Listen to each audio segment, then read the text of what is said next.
Alexis, ¿estás allí? Sí, ¿cómo estás, Mario? Buen día. Buen día, discúlpame que a veces no pronuncio con exactitud porque me tengo que familiarizar con tu apellido, que no es Sí, de sí, los más porque... sencillos, te voy a decir. No, es medio trabalengua, las dos cosas juntas se complica. Así es. Bueno, escúchame, te queríamos consultar eh, por este tema de los créditos UVA, su congelamiento, si la gente que tiene el crédito puede estar tranquila. Hemos escuchado que hay reclamos. ¿Nos podés aclarar cuál es la situación? Bueno, Mario, la situación para el que no la tiene, no la conoce en profundidad, los créditos UBA, repasando un poco, Sí. es un sistema de créditos que actualizan el capital y la deuda en general a través de un índice que es el índice de precios que se vuelca al valor del UVA. Entonces, ¿qué significa esto? Las cuotas crecen al ritmo de la inflación, básicamente, y los salarios, como todos sabemos, nunca alcanzan a equipararse con el volumen que ha registrado la inflación, y genera esta situación que a medida que va transcurriendo el tiempo, la gente se ve en grandes dificultades para poder pagar. Por el otro lado, el capital adeudado se paga en uvas, pero ¿qué sucede? Como el uva va creciendo permanentemente, se encuentra que personas que han tomado 1.000.000 de pesos hoy deben 2, a pesar de Claro. haber ido pagando a lo largo de un año y pico. Entonces, esta problemática está generando un gran problema. Son 170.000 familias de hipotecados, pero hay mucha gente más que tiene préstamos personales y préstamos prendarios para comprar automóviles, que también están sujetos a esta indexación feroz de estos créditos, que la gente los tomó porque el propio gobierno decía que iba a lograr rápidamente una inflación de un dígito, que había Ujú. una total tranquilidad de que esto iba a suceder, y lo que sucedió fue todo lo contrario, fue una multiplicación de la inflación inicial, que había sido 24%, bueno, hoy estamos en torno a un 50 y pico por ciento, y se proyecta para fin de año por arriba del 50, ¿no? Sí. Obviamente. Entonces, el gobierno, en este contexto de empezar a tirar algunos beneficios a distintos sectores, hizo un anuncio.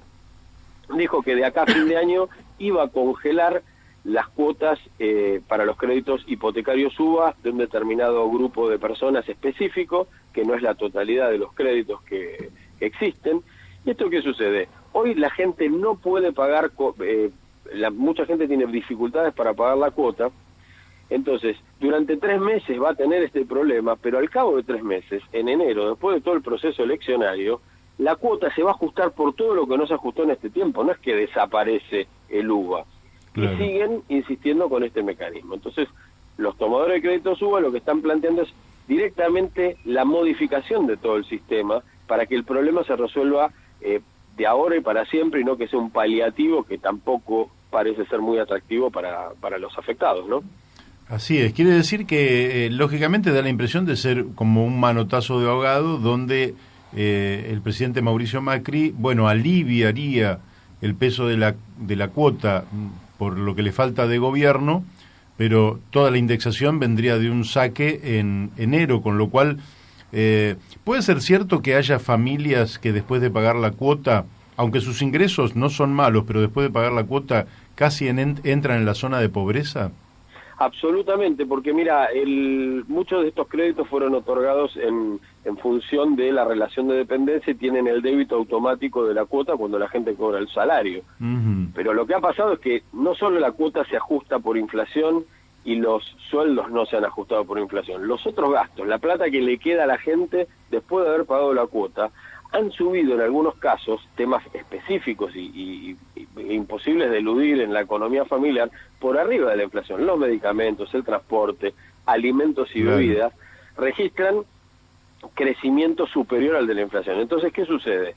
La gente está quedando imposibilitada de consumir y de pagar una serie de cosas. Empiezan a deber impuestos, empiezan a deber tarifas.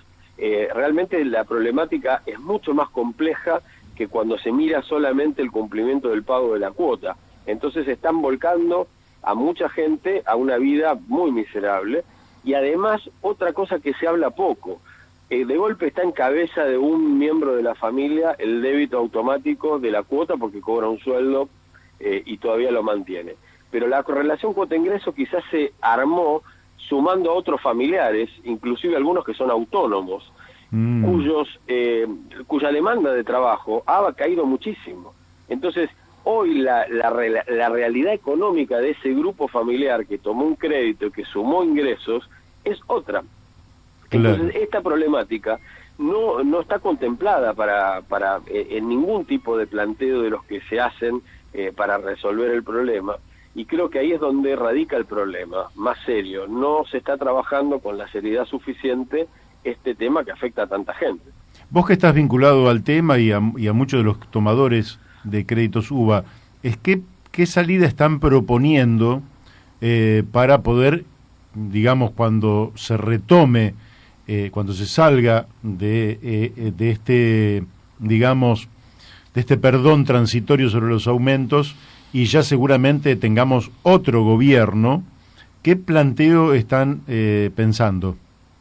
En primer lugar, o sea, lo que se pide son dos cosas elementales: la eliminación del sistema UVA de ahora y para siempre, no solo para los actuales préstamos otorgados, sino para que nadie más pueda caer en esta trampa, por algún sistema que logre equilibrar, y en este sentido está todavía abierto, porque el colectivo no ha querido hacer una propuesta cerrada, dado que hay que ver cuál es la voluntad política y hasta dónde quiere llegar quien asuma. Pero básicamente lo que proponen es que los créditos sean pagables, que respeten los equilibrios iniciales, que no solamente tienen que ver con la relación cuota-ingreso, sino que también compense de alguna manera que la economía argentina ha caído en una situación, se ha agravado toda la situación, y que el ajuste o la modificación o la reconversión del producto crediticio otorgado contemple todas esas cosas, y que de ahí en adelante la fotografía de la relación cuota-ingreso, de la manera de actualización,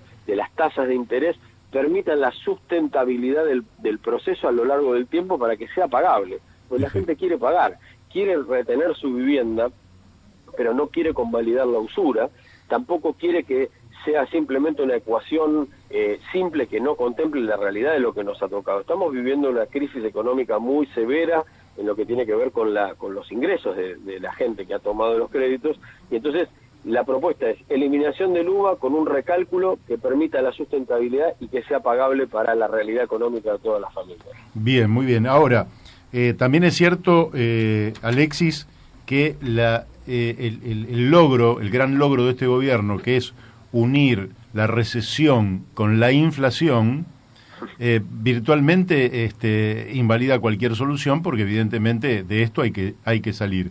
¿Cómo estás viendo vos, y aprovecho que sos economista, esta etapa de transición en la cual la disparada del dólar, las altísimas tasas por las LELIQ, las reservas que están en cuestión, en fin, todas variables que da la impresión que siguen estando en manos de un gobierno que no ha sabido manejarlas durante todos estos meses, y que van a ser virtualmente la herencia inmediata que va a recibir la próxima administración el día 10 de diciembre de este año? La verdad que es muy decepcionante la gestión económica del gobierno desde el día 1 a la fecha. Hay un tema que para mí no se le ha dado la importancia que tiene, que quizás empezó a circular o a entenderse un poquito en la última corridita que hubo con el dólar, que tiene que ver con la permanente estrategia de marketing que ha utilizado el gobierno de descalificar de una manera muy peligrosa a la oposición, diciendo prácticamente que somos nosotros o el caos. Y en cuanto foro internacional, en cuanto lugar pudiera el presidente, internacionalmente hablando, fue generando toda esta visión y reforzando esta visión, digamos, de un cataclismo futuro si perdiera el poder. Y esto hoy le está jugando en contra. Yo ya lo venía sosteniendo hace rato. Me parecía descabellado que un presidente que busca salir, o debería buscar salir de la crisis que se encuentra el país, a medida que iba creciendo la popularidad de posiciones opositoras y que siguiera insistiendo con esto, lo que estaba haciendo era minar su propia credibilidad. Y de hecho es lo que viene sucediendo. Entonces, creo que todo lo sucedido en materia del resultado de las PASO, lo que declaró el presidente posteriormente con ese reto y ese enojo, y diciendo que lo que se venía era lo peor, la desaparición de la Argentina, no recuerdo mal que lo mencionó, le juega totalmente en contra e incidió muchísimo en toda esta corrida que hubo. Ahora, el gobierno no ha tenido una política seria nunca, ha jugado permanentemente y cíclicamente con esto del carry trade o la bicicleta financiera, ha favorecido el ingreso de dólares financieros especulativos, y esto como un resorte que se tensa y en algún momento se suelta. Es lo que pasó. Lamentablemente, bueno, esto sucedió. Hoy creo que el gobierno de vuelta comete un gravísimo error, sigue con el traje de candidatura, el traje electoral, y tiene que empezar a ponerse, en definitiva, el traje de presidente para garantizar la gobernabilidad de acá al fin del mandato.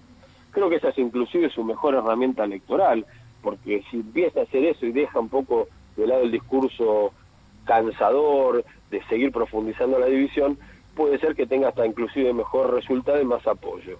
En ese contexto, hoy la presión está sobre el dólar, es el tema central, es el meollo de la cuestión, es ver si el Fondo Monetario les va o no dar los 5.500 millones de dólares que faltan del último tramo, porque hay unos incumplimientos notorios en materia del acuerdo que han hecho, y eso también representa, de alguna manera, un poco más de seguridad de que no se vuelva a escalar el dólar. Es muy delicada la situación, tiene mucho que ver con expectativas, tiene mucho que ver con la credibilidad y con temas políticos. El gobierno hasta el momento no ha mostrado mucha soltura en lo político, y creo que hago mucho hincapié en eso, porque más allá de que estructuralmente hay muchos problemas, una escalada alocada del dólar puede rápidamente transformarse en una hiperinflación, ya lo hemos vivido. Creo que hoy están dadas las condiciones de encontrar este equilibrio más alto, en 60, contribuyeron las mesuradas declaraciones del candidato Fernández, como para calmar un poco los ánimos, y esperemos que el gobierno deje de seguir tirando propuestas marketineras que realmente no suman, y trabaje con mayor seriedad en los temas centrales que hacen a esta gobernabilidad necesaria para llegar a buen puerto. Bien, bien. Bueno, la última cortita que te tiro es, ¿cómo estás viendo por lo menos los referentes económicos que están rodeando a Alberto Fernández, que son los que efectivamente van a tener que tomar el timón de la economía, que no sabemos quién específicamente, pero el día 10 de diciembre? ¿Cómo lo estás viendo a ese equipo? Mira, todavía no, a mí no me queda muy claro quién va a liderar el equipo de Fernández. Hay algunas personas que ya se perfilan. Tenemos el caso de Guillermo Nielsen, que es una persona bastante ortodoxa en materia económica. Vos sabés que yo no soy de ese perfil, pero que quizás les pueda ser muy útil en materia de renegociación con el Fondo Monetario, que es una necesidad que tiene la Argentina. Nosotros no podemos continuar con este programa de stand-by, es necesario pasar a uno de facilidades extendidas, y seguramente Nielsen tiene los contactos y la voluntad manifestada ya prácticamente de poder encarar esa cuestión. En materia de quién va a manejar el resto de los resortes no lo tengo muy claro. Lo que podemos tomar son algunas consideraciones que ha hecho Fernández para que nos dé un poco una idea de la orientación. La orientación apunta a salir de la recesión, a generar un poco un estímulo al consumo, un estímulo a las pymes. Se entiende que por ese lado viene un poco la cosa, tener alguna tasa subsidiada para pymes, buscar modificar de alguna manera toda esta situación de las LELIC, que es tan explosiva para el futuro, y siempre partiendo de reprogramar un poco el tema con el fondo, que puede generar un poco de aire y mayor credibilidad para la situación que arranca, ¿no?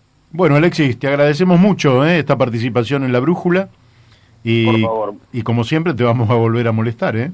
No hay ningún problema, te mando un abrazo y muchísimas gracias. Gracias a vos. Bueno, habló Alexis Dritsos, economista, y nos ilustró sobre un problema que están viviendo no solo 170.000 familias argentinas que tienen crédito hipotecario, sino muchos otros que han tomado créditos UVA, y que realmente es un problema gravísimo que están enfrentando, justamente porque si el salario real perdió el 30% frente al proceso inflacionario, es indudable que se hace virtualmente imposible solventar lo que es prioridad número uno, que es pagar la cuota de la vivienda. Todo el mundo quiere tener su vivienda, no quieren que el Estado se las regale, pero tampoco que le haga imposible las condiciones macroeconómicas como para pagarlo.